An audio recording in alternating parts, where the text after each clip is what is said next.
Norman and I are in a reverse age gap relationship. After being together for 8 years, he found a younger girlfriend behind my back. You're just like Eve, acting all carefree. Unlike you, unable to forget after just one time.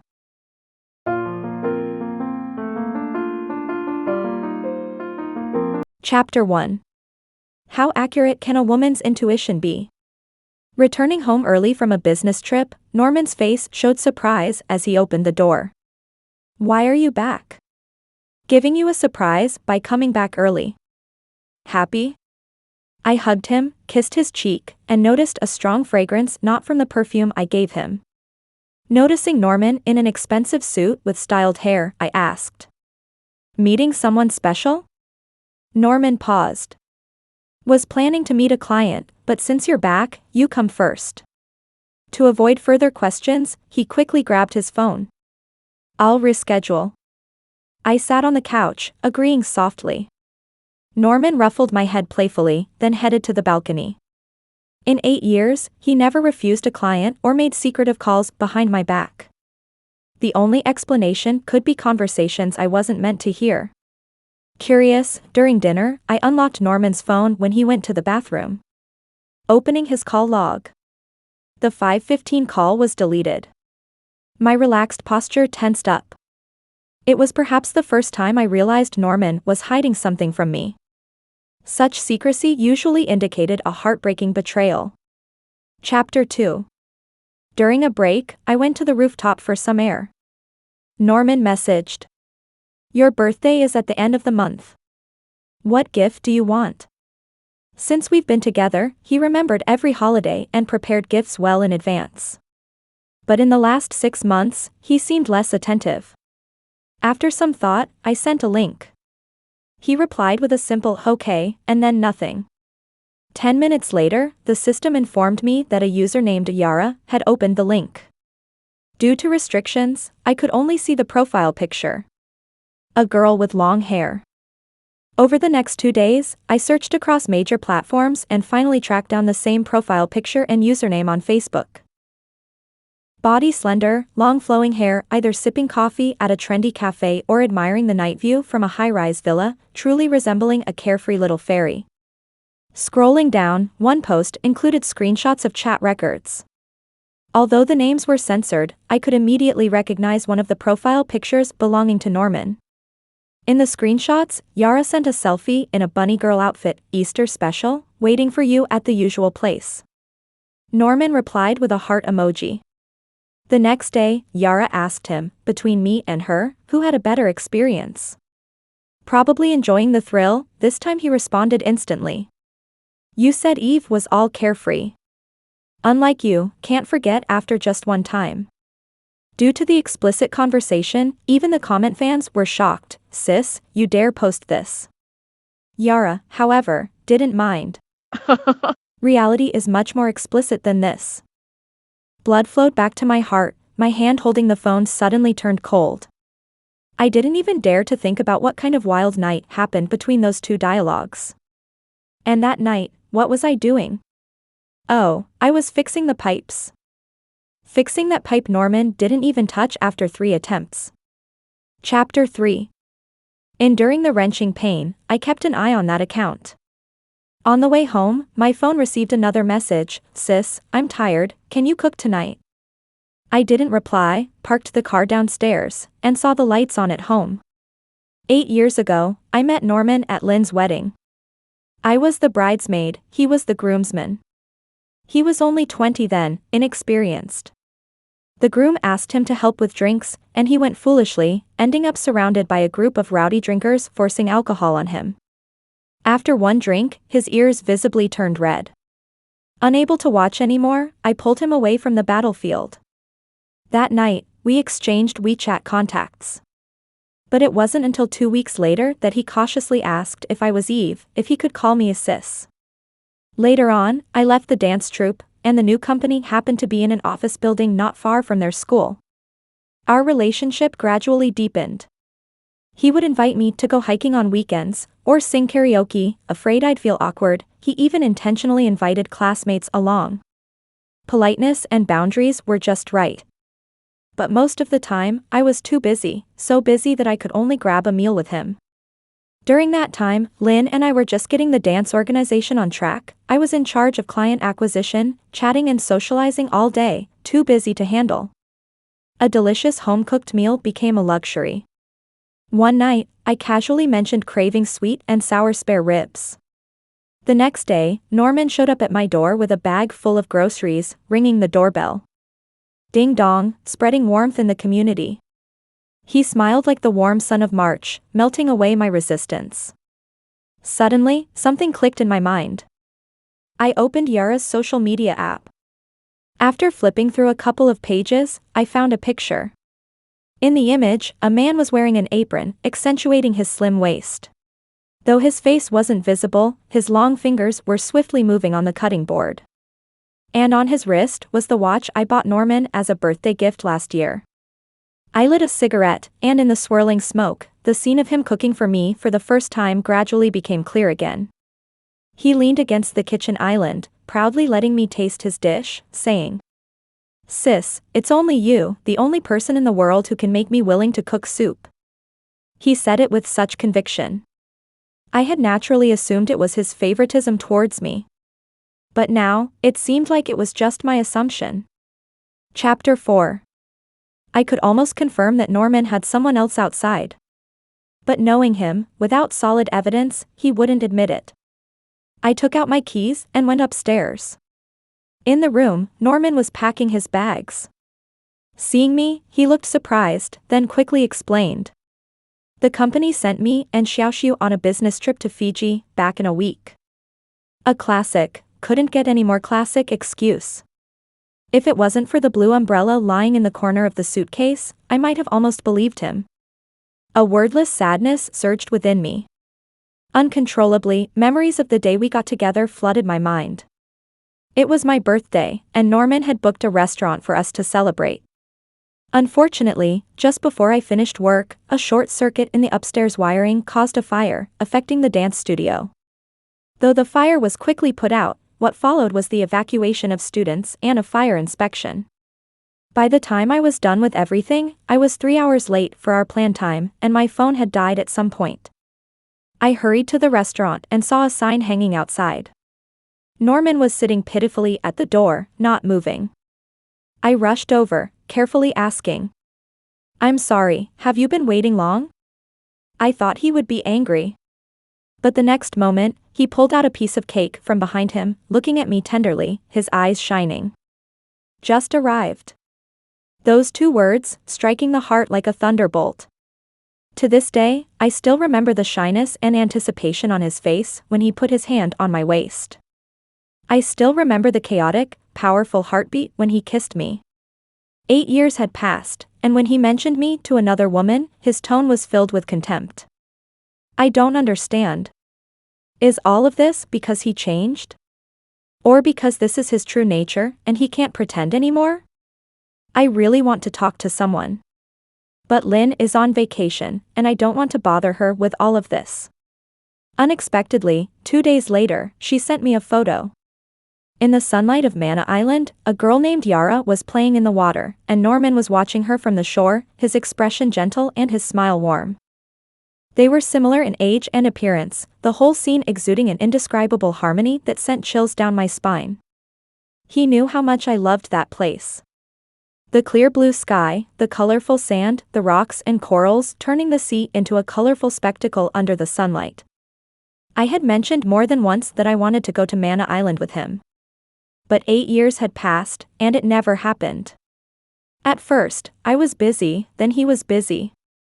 Later on, we both tacitly stopped mentioning it. But now, he effortlessly took another girl to the place of my dreams, doing the things I had fantasized about doing with him. It felt like a sharp blade piercing through my abdomen, stabbing my heart, leaving me bleeding profusely, forcing out of me the last strand of hope, gleefully. Chapter 5. I had always been curious about when Norman started to change his heart. So, the night before his business trip, I used his phone to log into my cloud storage account, opening the automatic backup. I hadn't had the courage to look at it in the past few days. Today, Lynn accompanied me for a few drinks, and alcohol did give me some courage. Their chat record started 3 months ago. It all started because a friend went on a business trip and asked Norman to help a bit with a goddess, and he agreed. 2 weeks later, they met in a canyon. Norman played well in the game and naturally became the king of the wilderness. Yara played support, hanging around him like an accessory. The most common phrases they exchanged every day were logging in, coming. I had seen that team before. Norman even wanted me to join. But perhaps it was truly the 7-year age gap that caused the generation gap, and my initial reaction was that he was too impulsive. Because John is his cousin, he was brought into the company before he even graduated. In just 3 years, he was promoted to a manager out of turn, without experiencing the hardships of job hunting. But the internet industry actually eliminates quickly. If he relies solely on nepotism, he may not always be worry-free. I advised him to play fewer games and read more to enrich himself. But he felt I was being too controlling. We started to argue frequently, leading to cold wars. As the frequency increased, he stopped mentioning it. Coincidentally, Lynn got divorced, took a long vacation to relax, and all the company's affairs fell on me, making it difficult for me to cope. It was during that time that his contact with Yara gradually increased. Apart from playing games together, they would also make plans to attend offline comic conventions. One early morning after working overtime, I discovered that Norman hadn't come home. When asked later, he only said he was drinking at a friend's place. But when asked which friend, he remained silent. Looking back now, it must have been Yara. Because a week later, she sent him a shy duck emoji. In 2 days, I'll be getting eyelid surgery. I'm a bit scared, but it's worth it for you. Norman didn't respond directly. The next day, he took her to a counter and picked out a bag for her. From that day on, their chat records were extensive, amounting to 16 gigabytes. Just in transfers alone, it reached as much as 500,000. Even when we were squeezed in a small rental house, he once said that when we saved up to 300,000, we would get married. But after so many years of hard work in Chengdu, our savings had long exceeded that amount. Yet, he still hadn't proposed to me. I always thought he was just tired of changing the status quo. Turns out, he had changed his mind. Chapter 6. After getting off the plane, Norman didn't go straight home. He made plans to meet John, who had just narrowly escaped death, at a club for drinks. When I arrived, both of them were somewhat drunk. John rubbed his temples, showing a hint of exhaustion in his demeanor. Isn't it enough yet? Do you have to push things to this point to be happy? Norman lit a cigarette and lazily leaned back. Brother Chang, even if I explain, you won't understand. The 7-year-old at 20 is different from the 7-year-old at 30. This year, Eve is 35. Just thinking about how she'll look after 40, I feel. Norman didn't finish his sentence. But I understood what he meant. His words stung like nails, digging into my skin, causing me a sharp pain. But I wasn't suddenly 7 years older than him. Before we started dating, I had never hidden this fact. He himself said that age didn't matter, as long as he could be with me, time would prove everything.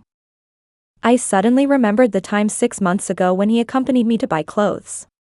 I had my eye on a floral dress, and the shopping assistant said it suited me well due to my good waist-to-hip ratio, and I also thought it looked nice. Turning to Norman, I found him engrossed in typing on his phone, with an extremely gentle smile from his lips to his eyebrows.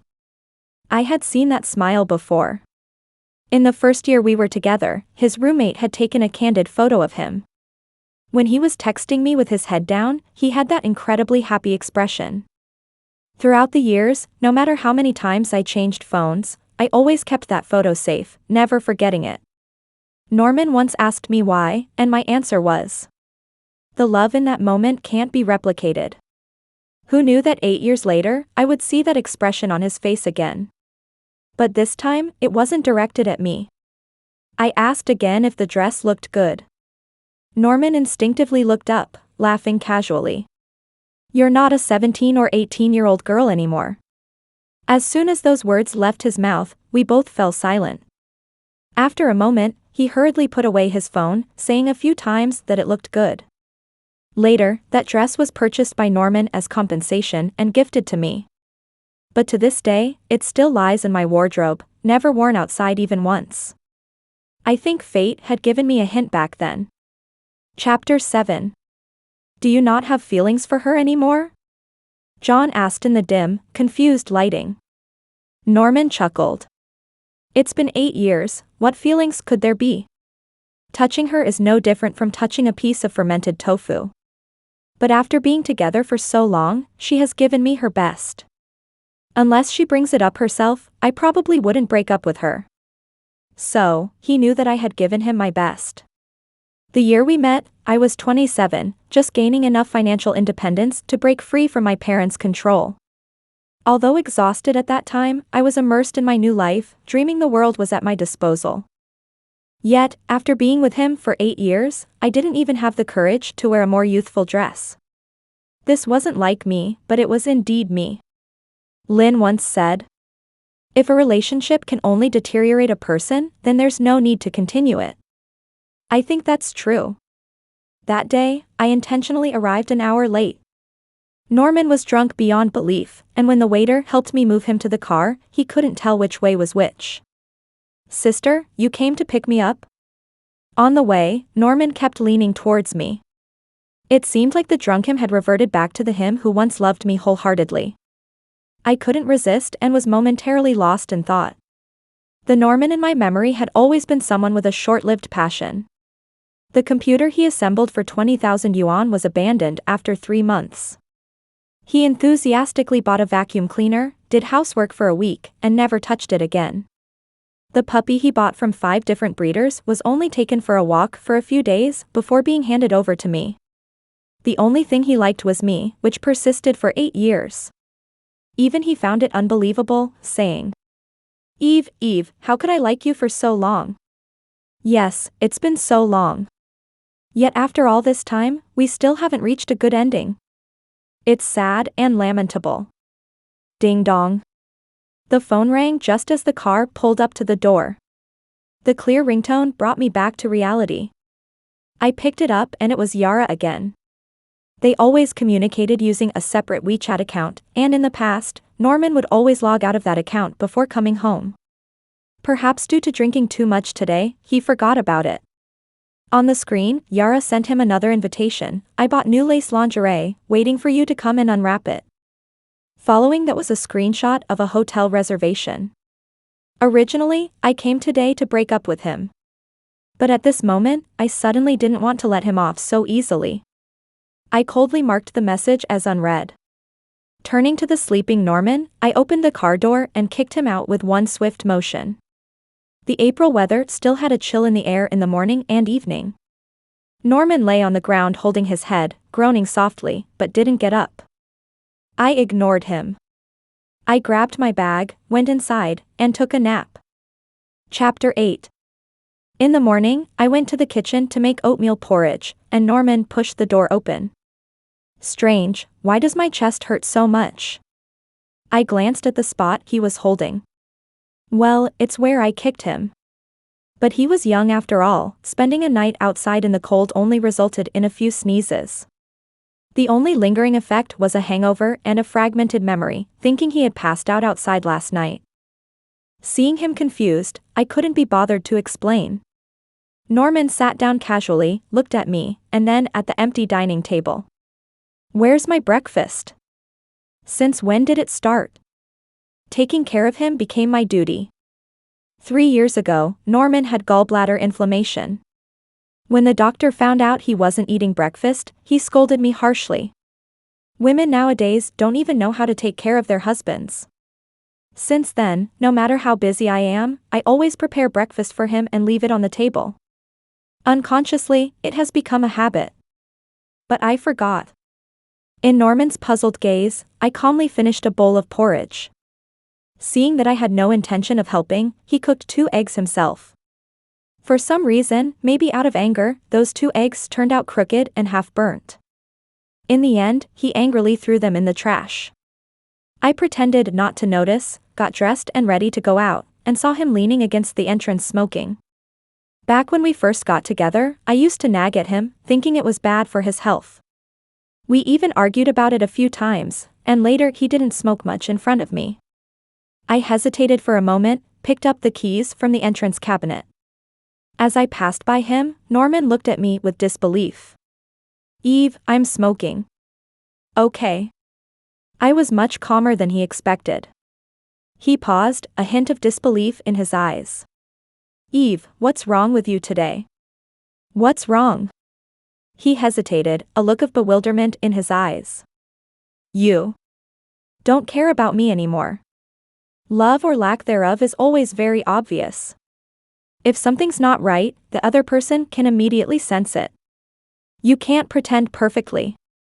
I smiled. "You're overthinking it." "I'm just tired from work lately." Norman, half believing, asked.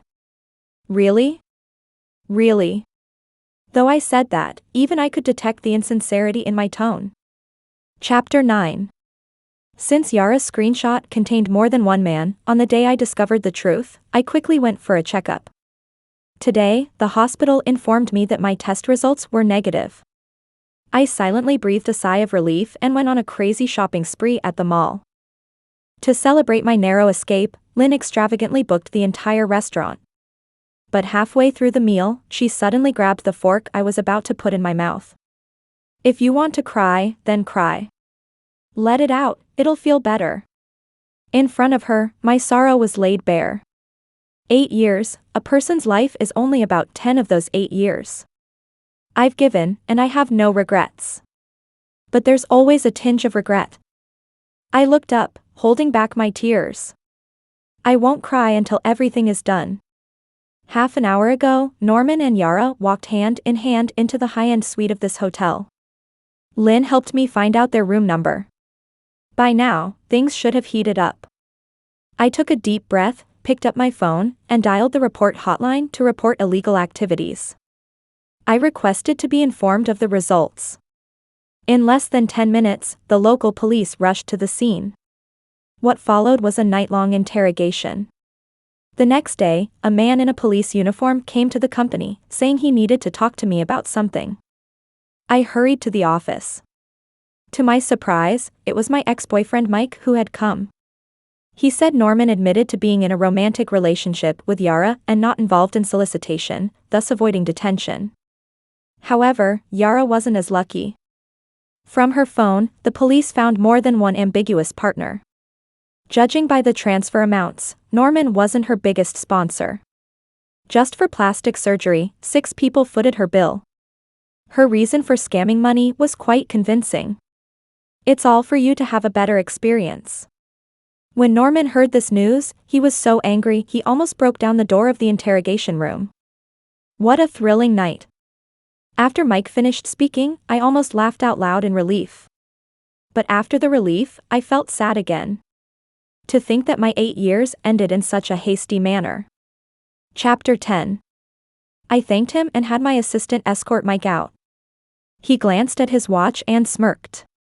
"I'm off work now, let's grab something to eat." Mike was my boyfriend from college. Our breakup actually didn't have any earth-shattering reasons. Girls always want romance when they're young, but Mike was a purely rational straight guy. When I was upset, he would always analyze what I did wrong first, rather than comforting me. Even when apologizing, he would just leave a note. Dramatic changes in Eastern Europe, the Soviet Union disintegrating. So later, when I ended up with Norman, who could only offer emotional value, his influence was noticeable. I remembered there was a nice Lanzhou restaurant downstairs. "Sure, thanks for making the trip." After dinner, Mike offered to drive me home. I declined his offer and walked back along the riverbank alone. When we first got together, Norman loved walking with me here.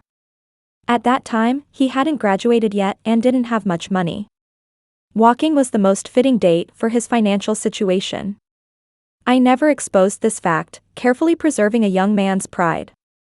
Even when shivering from the cold, I accepted it willingly. From that moment, I should have realized that there were too many mismatches between us. But I was too starved for love. Without grasping onto something, life feels like it has no anchor. When I was 12, my mom passed away in a car accident. Dad remarried shortly after, and my little brother was born. Because he couldn't take care of me, he sent me to a boarding school. We were never close. Norman was my only family besides Lynn. His affection and love for me were so intertwined that for many years, I endured it willingly. I thought that as long as I gave him enough love, he would reciprocate with equal emotions. But the saying, give as good as you get, doesn't always hold true. Chapter 11. Dragging my weary body back home, as soon as I opened the door, the enticing aroma of spare rib soup hit me. Norman, in his home clothes, was busy in the kitchen, carving the chicken wings. Seeing me, he forced a smile on his face. Go wash your hands first, dinner will be ready soon. I can't remember the last time he cooked for me. The boy who once brought me ingredients to make sweet and sour spare ribs seemed like a distant memory. Seeing me hesitating, Norman pushed me towards the sink to wash my hands. After I finished, he served me a bowl of yam spare rib soup. Try it, I learned a new recipe online, you should like it. He was trying to please me carefully, every action revealing his guilt. I didn't understand why he was still pretending at this point. I took a sip with a spoon. Truly tasteless. How's the taste? Across the table, Norman was still waiting for my answer. I put down the spoon, raised my eyes, and then, in his expectant gaze, I spoke heavily. Is lace lingerie attractive? In an instant, Norman's face turned ashen. Is Mana Island fun? Once you've tried it with her, can you ever forget it? I pulled up screenshots on my phone, and with each question, Norman's face grew paler. Until I smiled and asked the final question. Do you know who reported last night? After a moment of confusion, Norman's face reddened, a pained expression crossing his features. Why? His hands ruffled his hair, his head bowed on the table, muttering. I couldn't be bothered with him. I went back to the room to fetch the luggage I packed last night. I had quite a lot of stuff, besides clothes, there were many trophies and commemorative albums. All of it was hard-earned. I don't want to leave anything for him either. The delivery driver I had booked called me, saying he had arrived downstairs. I asked him to come up and help with the move. Why? Norman, who had been quietly smoking, suddenly erupted, sweeping the plates off the table. Water and soup splashed all over the floor. Do you know that my whole life might be ruined like this? Norman gritted his teeth, his accusation overflowing. Eve, I'll ask you again, why did you call the police? I paused, handed the suitcase to the mover, and asked him to wait for me outside. Turning to Norman with a smile, I said. It's so obvious, just for fun. Only those who do wrong pay the price, and the hurt ones can continue their lives without burdens, right? I don't want to retaliate against anyone. I just want to let off some steam for myself. Chapter 12. So you knew all along, but you watched me make mistakes? Norman looked at me incredulously, as if wondering how I had turned out this way. But this is who I am. Petty and vengeful. All the tenderness and care was only because I loved him. Now that love has vanished, I naturally reverted to my old self. I looked at him calmly. After a while, Norman couldn't contain his anger any longer. Yes, I did something wrong to you. So what? She won't nag at me like my mom did, won't point out my mistakes from a high horse. She'll always obey me, always admire me. But you, Eve? Think about it yourself, how long has it been since you cared about whether I was tired or not? Compared to her, what part of you resembles my girlfriend? In fact, I've also reflected on this in the past few days. The 7-year age gap made me unconsciously play the role of a mom in this relationship. I always felt a bit older than him, so enduring a bit more was no big deal. I hoped that the paths I had walked would not be trodden by him again. But it turns out, all those ways I thought were good for him were seen as restrictions in his eyes.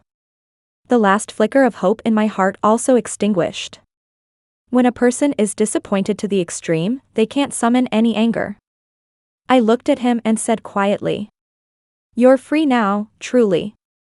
Norman stiffened, hesitated for a moment before speaking. What do you mean? It means we're breaking up.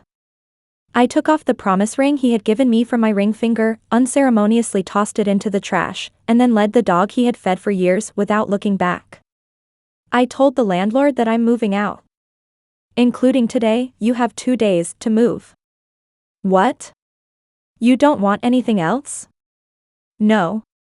What about me? I chuckled in exasperation. Even less. As I took a few steps forward, I heard the sound of glass shattering behind me. Following that was Norman's roar. Fine, if you don't want it, then don't. But, Eve, you initiated the breakup. If you regret it in the future and beg me, I won't turn back. Absolutely not. He stubbornly repeated. It was like a warning to me, yet also a reminder to himself. I walked forward without looking back. It wasn't until I got into the car and the driver handed me 2 tissues that I realized tears were streaming down my face. Lynn once said that tears help rid the body of toxins, and everyone has the privilege to cry without shame. However, since the incident happened until now, every moment I wanted to cry, I held it back. The year my mother passed away, my father used grief as an excuse to avoid everyone. At that time, I was the same, holding back tears to inform relatives and organize the funeral. Only after the crowd dispersed did I dare to cry alone in my room. I'm used to dealing with things first and then letting my emotions collapse. Norman once said that with him around, I didn't need to be so strong. But the truth proved that people's promises are only valid at the moment they are spoken. They automatically become void if not fulfilled in time. Chapter 13. I originally planned to temporarily stay at my dad's house. But as soon as I sat on the couch, my dad asked me when I was getting married and how much the groom's family was giving. Then he quickly changed the subject, mentioning that my younger brother had a girlfriend now, and the bride price was $200,000. He didn't care why I suddenly came home, nor did he care who my boyfriend was. He only cared about whether the bride price would arrive on time. I smiled, didn't engage further, and left without eating. As the car left the neighborhood, my brother Paul ran out after me, saying, "Sis, don't listen to Dad. Figure out your own matters. If you want to get married, go ahead, if you don't, then don't. As long as I'm alive, no one can force you." I actually resented my dad and stepmother. But Paul was always good to me. Every time I came home on vacation, he would use his saved pocket money to buy me snacks and let me play with his beloved game console. I couldn't love him, but I also couldn't bring myself to hate him. I ruffled his fluffy curls. Got it. If you're really in trouble, don't keep it to yourself. Paul flashed a bright smile, stuffed the candies from his pocket into my hand, and then ran back inside. I watched his back as I rubbed my sore eyes and drove away. While looking for a new place, a dance studio opened a branch nearby, so I decided to move closer to the new company to keep an eye on the renovations. While packing, I unexpectedly found a fake marriage certificate tucked inside a book.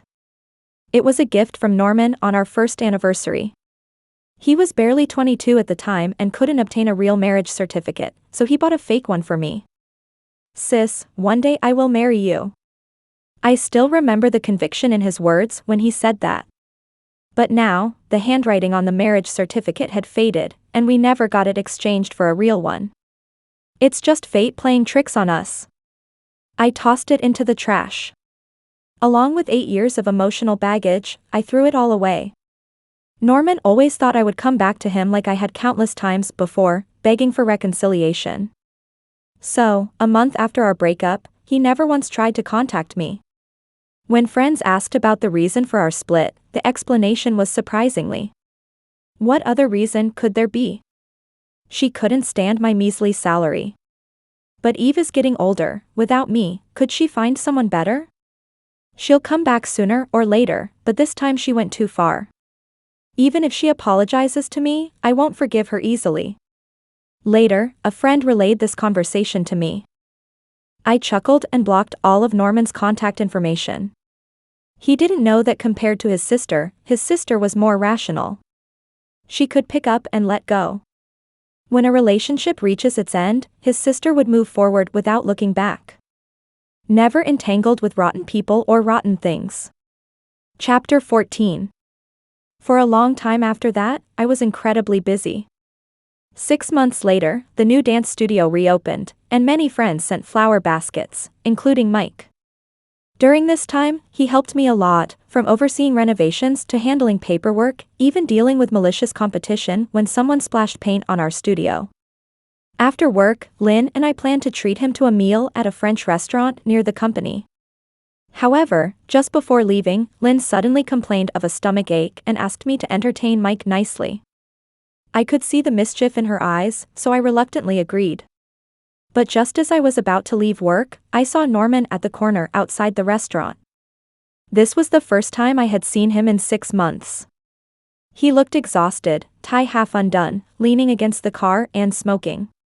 According to friends, 2 months after we broke up, Yara caused a scene at his company.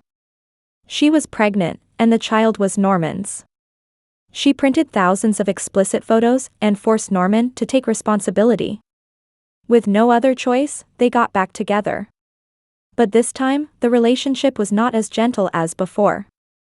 Losing her other financial supporters, all of Yara's expenses fell on Norman alone.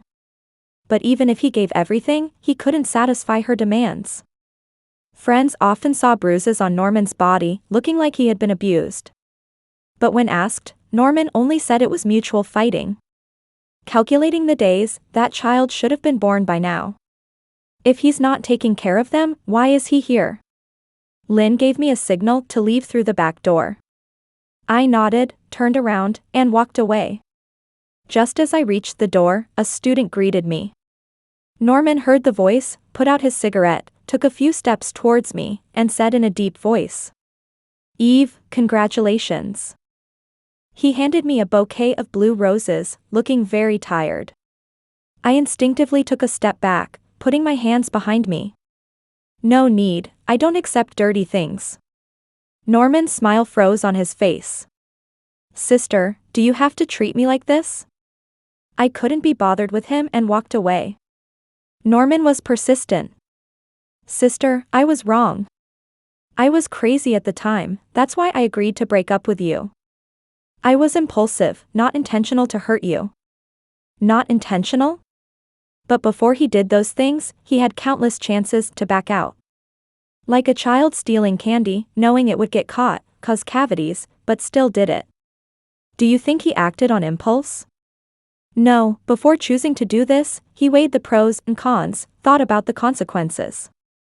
The conclusion he reached was that the cost of doing this compared to the benefits gained was negligible.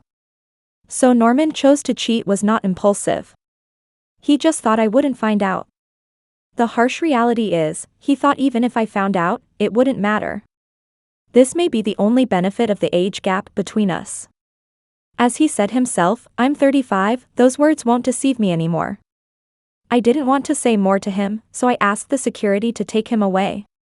Norman panicked, broke free from the security and caught up with me. More and more people gathered around, many of them were students from the dance studio. In the entanglement, I got impatient and slapped him hard. The crisp sound echoed in the hall, bringing back his sanity. I warned. "You better leave now, or I won't hesitate to call the police on you again." "Call the police, anyway, without you, I won't be able to live." Norman cried like a child who had done something wrong. I did a paternity test, that woman's child is not mine, she just used me to give the child in her belly an identity. "Sister, I love you, give me a chance, can we start over?" He basically looked after her for 9 months and nearly got stuck being daddy to a kid that's not even his. If I were him, I'd be mad too. But isn't all of this what he deserves? I'm not one to kick someone when they're down, but I can't close my eyes and continue to love him. Before criticizing others, think about whether you deserve it yourself. Just as Mike messaged, I ignored his unreasonable behavior and walked straight out. In the reflection of the glass window, Norman's figure was visible. With red eyes, he stood still, wanting to catch up but hesitating. I thought, at this point in the story, parting on good terms might be our best ending. But unfortunately, someone didn't let me have it my way. Chapter 15. The restaurant wasn't far, just a 5-minute walk away. As the server led me to the reserved table, Mike was still waiting for me to order.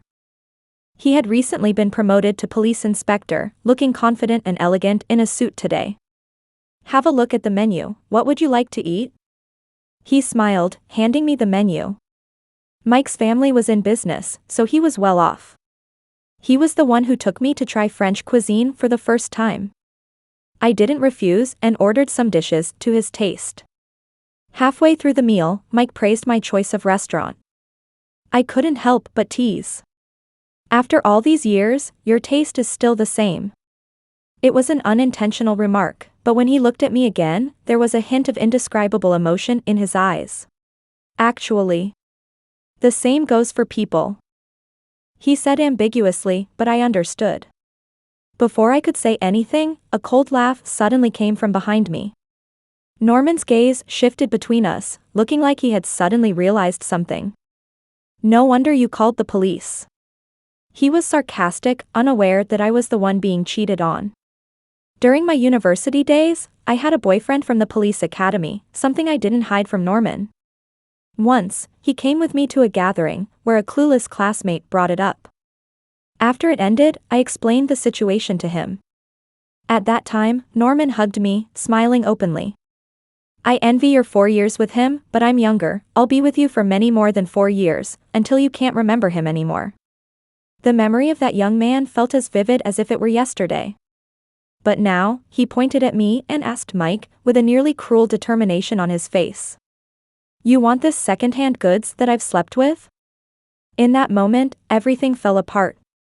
I was trembling with anger, about to slap him hard. But before I could, someone had already knocked him to the ground. Mike punched him repeatedly, smashing his face in a fit of madness. I was furious. But more than anger, I felt sick. The person I had liked for 8 years turned out to be such a low-class individual. I suppose anyone would find that hard to swallow. Chapter 16. That day, the restaurant owner called the police, and they were both taken to the police station. Norman was causing a scene, demanding to see me. I didn't look at him, turning to bail out Mike instead. After that, I didn't see him for a long time. On the other hand, Mike persistently appeared by my side, even though he was usually clumsy. He even enrolled in a ballroom dancing crash course under the guise of a company year-end performance. Shortly after, Paul got married.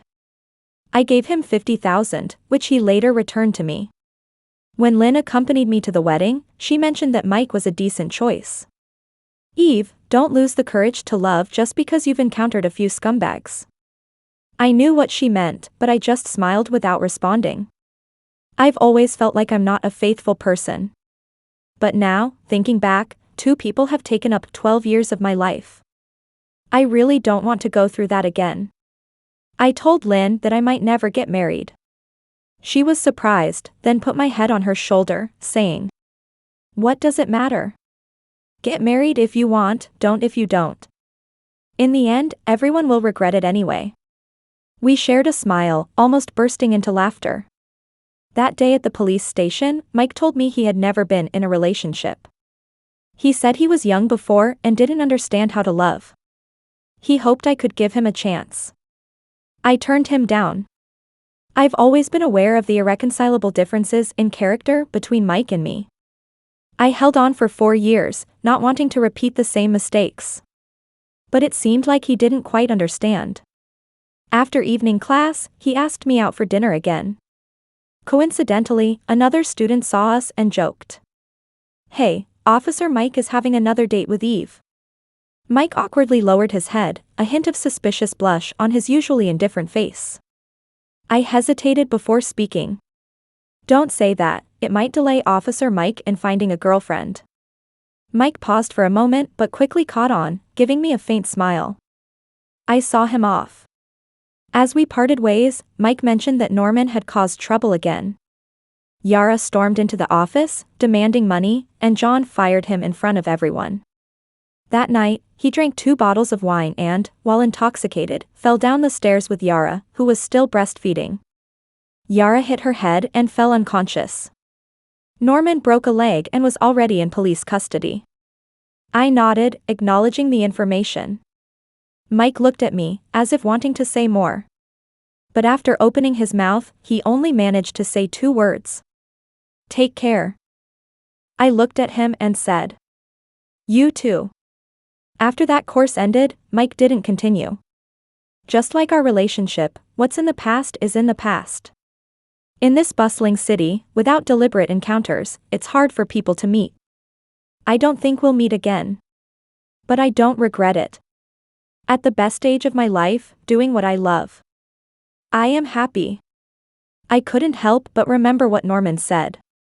Eve is so old now, leaving me, can she find someone better? Not just him, I've heard many people say the same thing. It seems like everyone tacitly agrees that women are worthless after turning 30. But this is clearly the best age. Financially independent, mentally independent, no longer constrained in any aspect. On my 36th birthday, I finally understood that if someone really tries to put you down with such words, it only shows that they didn't get what they wanted from you and are frustrated. You don't need to feel ashamed. Just be grateful. Your maturity and wisdom once again save you from trouble. Eve, are you coming or not? Lynn shouted from downstairs. She booked a restaurant to celebrate my birthday.